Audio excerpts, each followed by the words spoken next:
Chapter 2 का है, ये क्या है नाम, vector motion in straight line, है ना।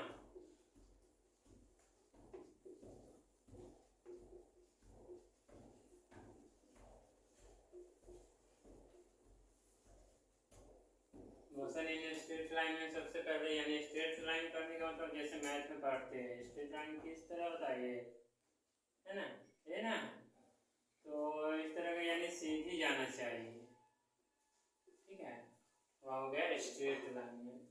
तो इसमें सबसे पहले हमें स्केलर और वेक्टर के बारे में जानना है, ठीक है, यानी स्केलर क्वांटिटीज क्या है और वेक्टर क्वांटिटीज क्या है, ध्यान से सुनना। तो स्केलर क्वांटिटीज में सबसे पहले जानना है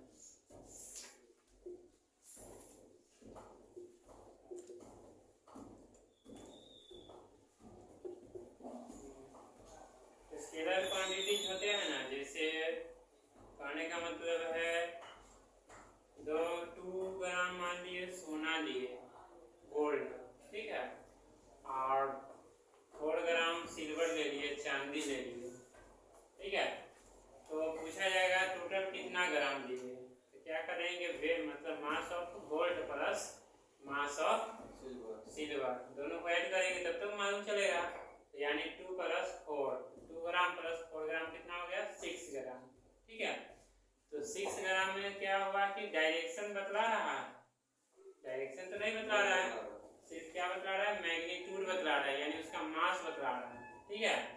तो यानी जो डायरेक्शन नहीं बतलाकर सिर्फ मैग्नीट्यूड बतलाता है वह होता है स्केलर क्वांटिटी। बात है समझ में, स्केलर क्वांटिटीज में याद रखना ओनली मैग्नीट्यूड होते हैं, क्या होते हैं, ओनली मैग्नीट्यूड। तो लिखेंगे those quantities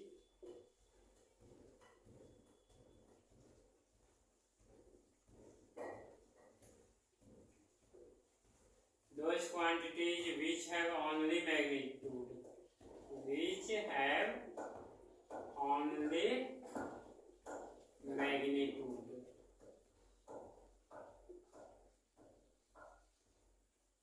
is known as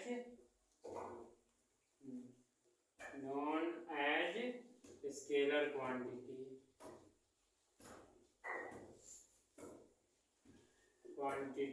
है ना। जैसे एग्जाम्पल आप हमें देना है ना, और एग्जाम्पल में और एग्जाम्पल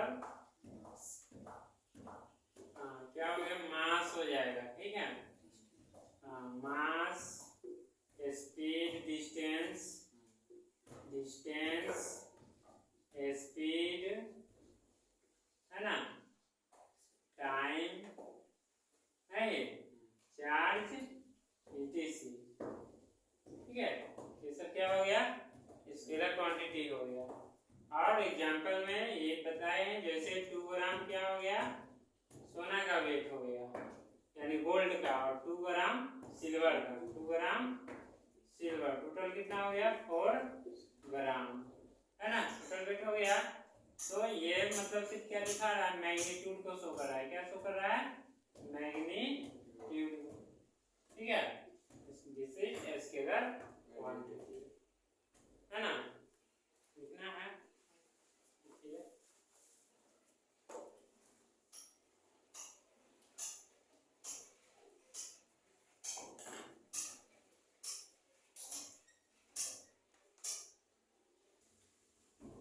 इसके बाद नेक्स्ट है वेक्टर क्वांटिटी, क्या है आप, स्केलर तो हो गया है, वेक्टर क्वांटिटी, है ना। तो वेक्टर क्वांटिटीज के बारे में हमें जानना है, वेक्टर क्वांटिटीज में क्या है हमें समझना है सबसे पहले, ठीक है।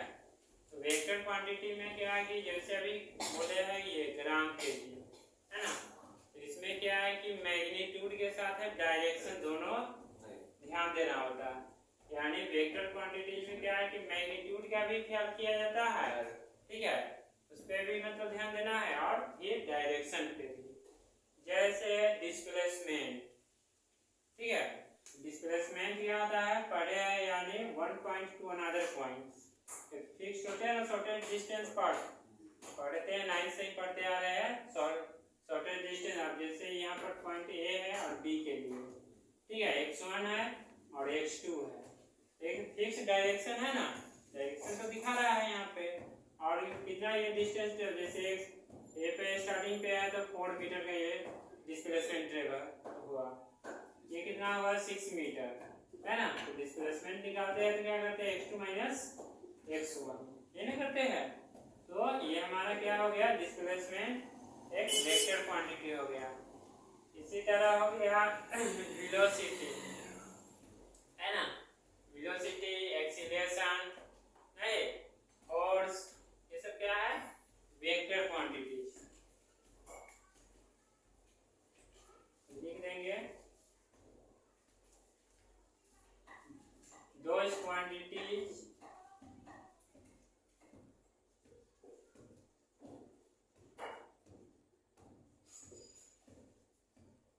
which have both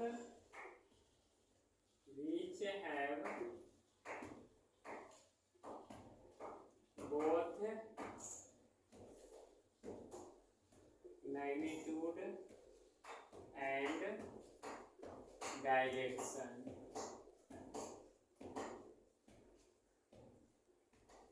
for example में है ना, डिस्प्लेसमेंट,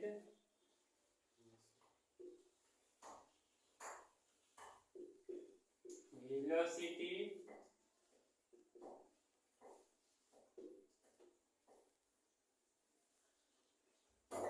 एक्सीलरेशन,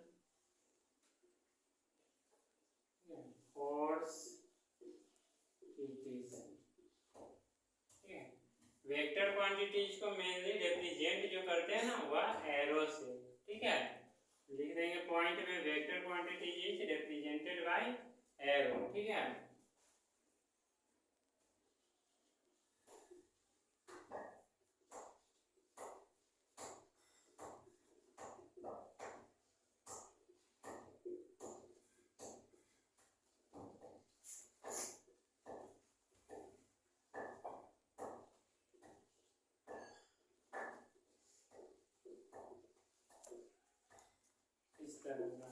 ठीक है, ऐसा जो एरो का सिंबल दिया हुआ है या वेक्टर क्वांटिटीज को हम रिप्रेजेंट करते हैं, यानी इसमें अभी हमें फिजिक्स में, ठीक है, खासकर मैथ्स के पढ़ते हैं, मैथ वाले के लिए तो खासकर है। तो फिजिक्स में अभी तो है ये 11th में पढ़ना ही है, लेकिन मैथ में क्या है कि 12th में जाते हैं, ठीक है। जैसे 12th में पहुंचेंगे तो उसमें बहुत से मैथ का कैलकुलेशन हमें वेक्टर से ही लिया गया, समझे ना। तो यह जो है मतलब सब इम्पोर्टेंट पार्ट्स है, ठीक है। तो अभी से अगर अच्छी तरह हम पढ़ लेते हैं तो हमें 12th के मैथ में ज़्यादा प्रॉब्लम होगा नहीं, ठीक है, क्योंकि पूरा इसी से निकला हुआ। तो ये हो गया एरो से रिप्रेजेंटेड किया जाता है। अब इसके बाद है रिप्रेजेंटेशन भी जानना है, ठीक है। रिप्रेजेंटेशन ऑफ वेक्टर तो सिंपल से लिख दिया, किस तरह से रिप्रेजेंटेशन करते हैं वह हमें क्या कहते हैं प्रैक्टिकल तौर पे करना है, यानी फिगर बनाकर, है ना। फिगर ड्रॉ करेंगे फिर मालूम चलेगा, लिख लेना, इसलिए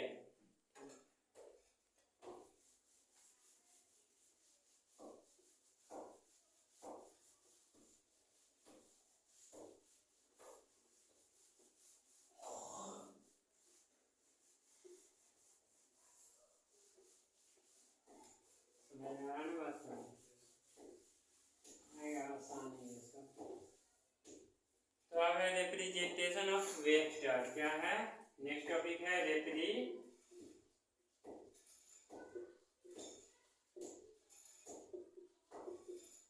रिप्रेजेंटेशन ऑफ वेक्टर, है ना। रिप्रेजेंटेशन ऑफ वेक्टर में देखना है, यानी अभी बताया क्या रिप्रेजेंटेशन में हम लोग एरो से करते हैं, इस तरह का, ठीक है। ऐसे लेंगे एरो या इस तरह का लेंगे, है ना। यहाँ देख रहे हैं जहाँ भी ले रहे हैं ये इस तरह का, ठीक है, जिसको मैथ में हम लोग रे पढ़ते हैं, यानी ये एरो की तरह वहाँ पर मैथ में रे बोलते हैं, यहाँ एरो बोलेंगे, ठीक है। तो यानी डिफरेंट टाइप्स देख रहे हैं रिप्रेजेंटेशन, ठीक है। तो ये हो गया। अब इसमें मान लो सपोजिट मान लिया यहाँ पर एक पॉइंट है, ओ है और पी है, ठीक है। तो ओपी क्या कर रहा है, ये वेक्टर का डायरेक्शन को शो कर रहा है, जिसमें मान लिया इसका जो डिस्टेंस होगा यह ए के लिए होगा, मैग्नीट्यूड होगा ना, इसको हम लोग लिखते हैं इस तरह से। मैग्नीट्यूड जब लिखना होता है तो ये मॉड है ना, ये जो सिंबल दिया हुआ है इस तरह को, इसको हम लोग मॉड के नाम से जानते हैं। किस चीज के नाम से जानते हैं?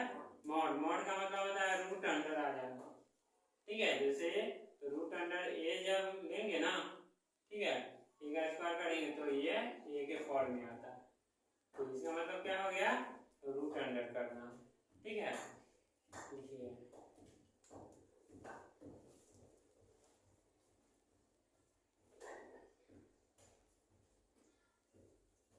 लिख देते हैं यहाँ इसको टेल बोलते हैं, ये वाला कौन चीज को? ये ओपी, ओपी जो है ये टेल हो गया। हाँ, ये इधर वाले को बोलते हैं, ये मतलब ये हेड हो गया, ये जो है ना, ये वाले को हेड बोलते हैं। हाँ, इसको टेल के ओपी तो उसका मैग्नीट्यूड, हाँ मैग्नीट्यूड ये डायरेक्शन शो करता है, ये दिखाता है। ओपी जो है ना, ये डायरेक्शन भी शो करता है, और मैग्नीट्यूड वो से पी तक जो हो गया, ठीक है। ये डायरेक्शन के साथ साथ मैग्नीट्यूड भी है, यानी कितना कोई पार्टिकल्स है, मान लिया सपोज में, और डिस्टेंस ट्रेवल किया उससे पी तक तो कितना 5 मीटर, ठीक है। यानी एक डायरेक्शन हो गया ईस्ट, मान लिया इधर ये किया ईस्ट की तरफ किया, ठीक है, तो डायरेक्शन भी शो कर रहा है। तो इसीलिए मेनली वेक्टर क्वांटिटीज को एरो से रिप्रेजेंट किया जाता है, ठीक है। जहाँ भी हम लोग सॉल्व करेंगे वहाँ पे एरो का यूज करेंगे, तो लिख देंगे the vector quantities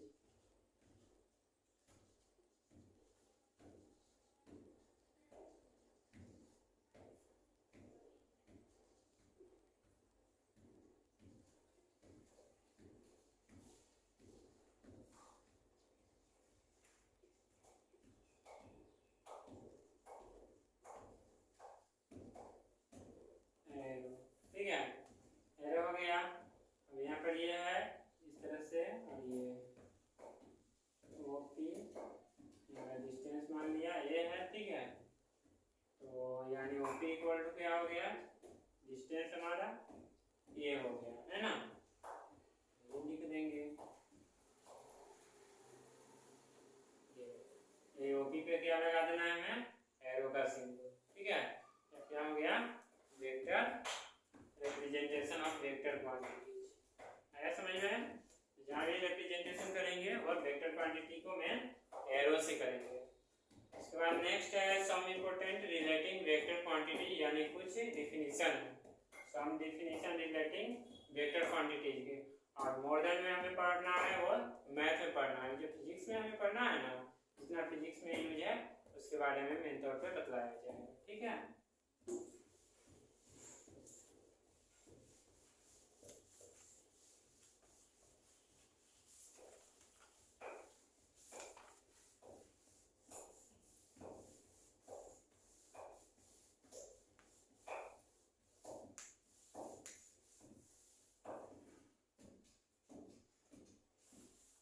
next heading है, लिखेंगे सम डिफिनीशन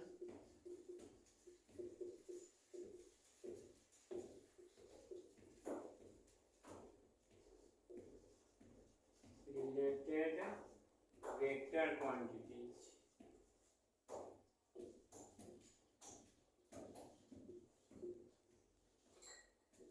ठीक है। यानी कुछ टाइप से वेक्टर का, ठीक है, उसके बारे में हमें जानना है। जैसे फर्स्ट में है, यानी जैसे मैथ में पढ़ते हैं पैरेलल लाइन, पढ़ते हैं ना इस तरह, ठीक है। तो यहाँ पर पैरेलल लाइन नहीं बोलकर इक्वल बोलेंगे, ठीक है। इक्वल और पैरेलल वेक्टर क्या बोलेंगे? क्योंकि यह दोनों क्या है? सेम होना चाहिए, दोनों के बीच का डिस्टेंस सेम होना चाहिए, दोनों सेम डायरेक्शन में मूव कर रहा हो, ठीक है। चाहे ये दोनों कहाँ है, तो ईस्ट की तरफ जा रहा है, किधर जा रहा है? ईस्ट की तरफ दिखाया गया है ना, या इस तरह से भी दिखाएंगे, तो दोनों का डिस्टेंस क्या होना चाहिए? बीच का इक्वल होना चाहिए, समझ गए ना। उसको बोलते हैं इक्वल वेक्टर या पैरेलल वेक्टर, ठीक है। क्या होगा? इक्वल वेक्टर और पैरेलल वेक्टर,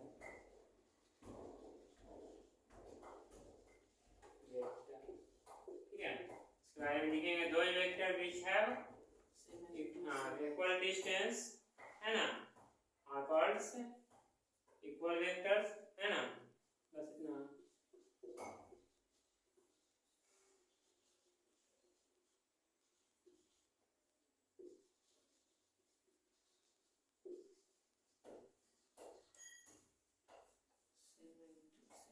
सेम ही इक्वल लिख देंगे, सेम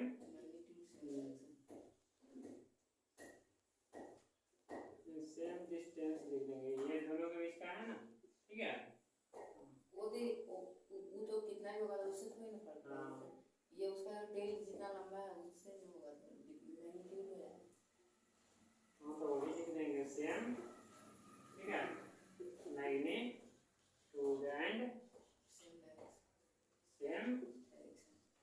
डायरेक्शन सेम डायरेक्शन दोनों का क्या है, सेम जा रहा है ना, ठीक है, मूव कर रहा है एक तरफ, ना इधर है ना उधर, ठीक है। तो क्या हो गया, इक्वल वेक्टर में हो गया। जैसे नाम दे देंगे यहाँ पर वेक्टर ए वेक्टर बी, है ना, यानी वेक्टर ए इक्वल टू क्या हो जाएगा, वेक्टर बी हो जाएगा, ठीक है। क्या हो गया, इक्वल वेक्टर के फॉर्म में। इसके बाद है नेक्स्ट अपोजिट और निगेटिव वेक्टर, ठीक है। अपोजिट और निगेटिव यानी अनइक्वल बोलते हैं उसको, मिटा दे इसको, हो गया, ठीक है, बना दूंगा।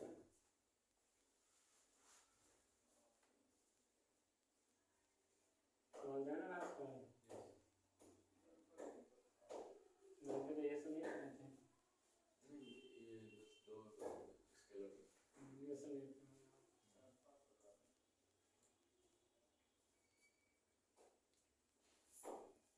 हो गया।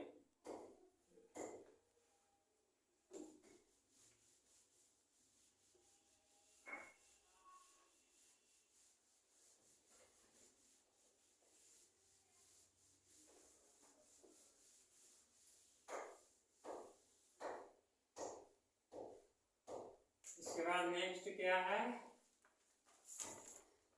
सेकेंड में निगेटिव, है ना, निगेटिव और अपोजिट, हाँ अपोजिट वेक्टर, जिसको अनइक्वल कहते हैं ना वेक्टर, ठीक है। तो इसी से मालूम चलता है, यानी वेक्टर जैसे ये है, ये वाले ईस्ट डायरेक्शन में मूव कर रहा है, ये क्या होगा, वेस्ट डायरेक्शन में मूव करेगा, यानी हाँ बी जो है क्या होना चाहिए है, ये मतलब अपोजिट डायरेक्शन, ठीक है। यह हो गया, क्या हो गया, अनइक्वल वेक्टर, ठीक है। नॉट इक्वल है मतलब सेम डायरेक्शन फिक्स नहीं है ना, कैसे हो सकता है, लिख देंगे नॉट फिक्स डायरेक्शन। मैंने हमें ये पॉइंट याद रखना है, डायरेक्शन इसका क्या है, इसमें दे आर नॉट पैरेलल, ये पैरेलल भी नहीं है, they are not parallel, parallel है, पैरेलल भी नहीं है, क्योंकि एक तो इधर जा रहा है ना, एक उधर, दे आर नॉट पैरेलल। क्या बोले थे, कुछ बोले थे क्या, दे आर नॉट पैरेलल, ठीक है। देयरफॉर ए वेक्टर डायरेक्शन तो फिक्स है, वो बस अपोजिट है, जैसे हाँ अपोजिट है, तो वही ना हो गया unequal, not fix direction, not fix direction, direction तो उसका फिक्स है इससे। दे आर नॉट मतलब ये they are not parallel to each other, ठीक है। क्या हो जाएगा इसमें, they are not parallel to each other, A को, ठीक है, A equal to minus B, यानी A not equal to B, नहीं A not equal to vector A, vector बोलेंगे, एरो लग गया ना, तो इसको सीधे ए नहीं बोलेंगे, वेक्टर ए बोलेंगे, vector A not equal to B, vector B, ठीक है। इसके बाद है नेक्स्ट जीरो वेक्टर, क्या है, निगेटिव,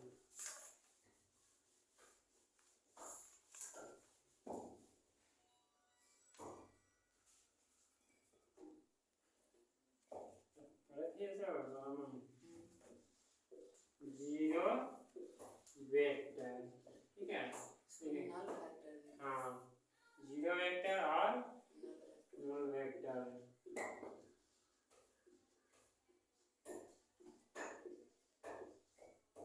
है ना। तो जीरो वेक्टर और नल वेक्टर में क्या है कि जैसे अभी ये लिखे है सेम उसी तरह है, ठीक है। बट दोनों जब सम करते हैं ना तो वो क्या, हाँ जैसे ये और ये माइनस बी है ना, अगर इसको हम इस तरह से लिखेंगे a प्लस माइनस बी, अगर इसको सोल्व कर यानी vector a plus minus vector b, तो अगर सोल्व कर दे तो क्या आ जाएगा वेक्टर a और a इक्वल टू ये माइनस बी लिखे है ना, तो यहाँ भी क्या आ जाएगा इसका अपोजिट में ये ही होगा, ठीक है। ये क्या हो गया जीरो वेक्टर, यानी इसको वेक्टर इस तरह जीरो रिप्रेजेंटेड करते हैं, ठीक है। यानी ए का ही क्या हो गया, ए का ही ध्यान में रखना है, ए का जो है अपोजिट में क्या हो गया माइनस ए, ठीक है। अब इसे हम सोल्व करते हैं तो A vector A plus minus vector A क्या हो जाएगा इसको जीरो, ठीक है। दिस इज जीरो वेक्टर, इसका मैग्नीट्यूड जीरो होगा। हाँ ऐसे डायरेक्शन तो ये जब ये मैग्नीट्यूड ही जीरो हो गया तो डायरेक्शन का तो इसमें फिक्स रहेगा, कोई भी हो जाता है। हाँ।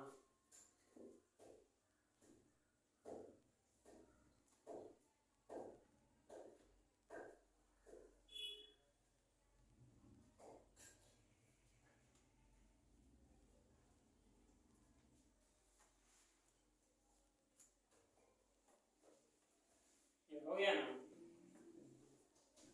इसके बाद नेक्स्ट अब हमें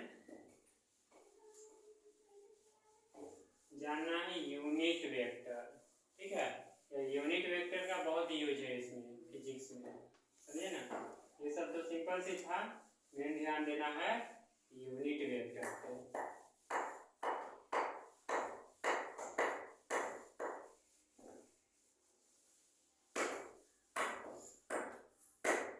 यूनिट वेक्टर ध्यान में रखना है, कौन सा वेक्टर है यूनिट वेक्टर, ठीक है। यूनिट वेक्टर में क्या बता रहा है इस तरह देखना है, ये हो गया है ना। इसी में जो है भी होगा, ठीक है। और डायरेक्शन शो के लिए क्या बताया गया है वेक्टर भी, है ना। तो यूनिट वेक्टर है ना, तो यूनिट वेक्टर को जो मेनली रिप्रेजेंटेड जो किया जाता है ना वो इस तरह से कैप की तरह होते हैं, जिसको कैरेट भी बोलते हैं, इसको कैप के भी नाम से जाना जाता है, ठीक है। ऐसा सिंबल जो है कैप कैरेट और अगर क्या नाम है इसका हैट, हैट नहीं पढ़े हैं, कैप ही पड़ेगा। अच्छा हैट, तीन तरह के नाम दिया गया है इसको, हाँ ठीक है। तो कहने का मतलब है और इसको आप हम ये दिखाना है तो भी कैप, ठीक है। भी कैप या कैरेट या हैट इक्वल टू हो जाएगा वेक्टर भी बाय मॉडुलस भी। अगर ये सिंपल से देते हैं ना तो इसका मतलब समझना है क्या ये मॉडुलस है, मैग्नीट्यूड लगा हुआ है, ठीक है। इसको डिफाइन करेंगे यानी यूनिट वेक्टर को, ठीक है। Per unit magnitude of vector is called unit vector, ठीक है। मेनली तो इस पे ध्यान देना, हाँ।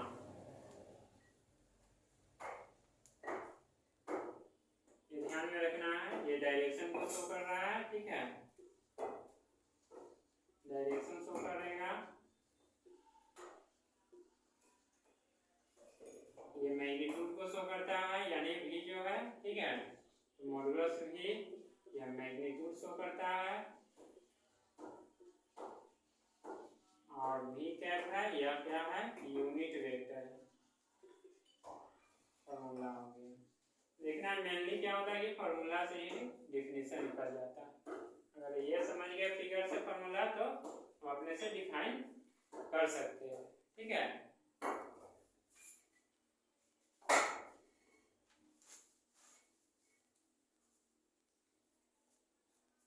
अब नेक्स्ट में है कुछ वेक्टर क्वांटिटी होते हैं जो 2 डायमेंशन 3 डायमेंशन के फॉर्म में होते हैं, ठीक है। तो उससे भी हमें कुछ जानना है उसके बारे में, है ना। 2 डायमेंशन के फॉर्म में, 3 डायमेंशन के फॉर्म में किस तरह होते हैं उसके बारे में जानना है।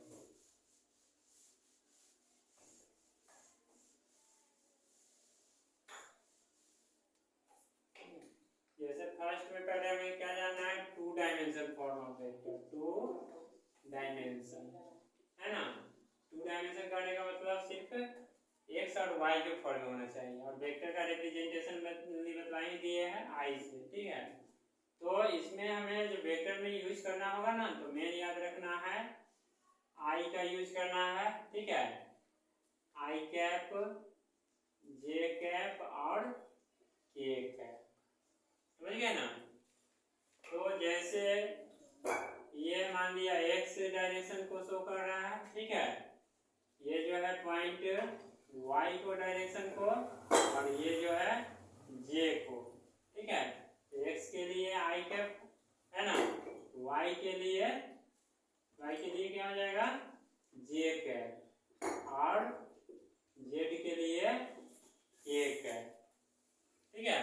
तो ये रिप्रेजेंटेशन हमें 3 डायमेंशन के फॉर्म में करना होगा। 2 डायमेंशन फॉर्म में कहा जाएगा तो ये इस तरह से लिखेंगे, ये एक्स हो गया, ठीक है।